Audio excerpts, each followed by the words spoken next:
folks, Steve Butler here from the garage. When I did that video about using the soles of shoes, soles that have crepe rubber, to replace a sanding stick to save you money, and that's how I clean my disc sander, my belt sander. I've got my portable benchtop one here. I got a lot of feedback from folks saying, that's great, Steve, but let's see it in action. So I'm going to make a little noise here. I'm going to put the dust collector on. Put the sander on.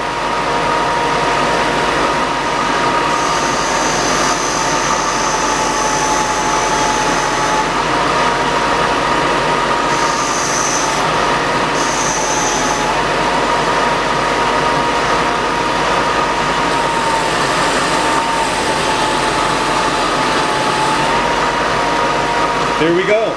Same results as using my crepe block.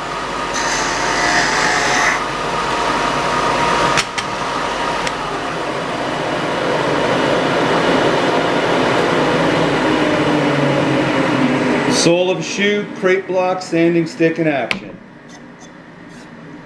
Nice clean belt. All right, I'll see you back here in the garage.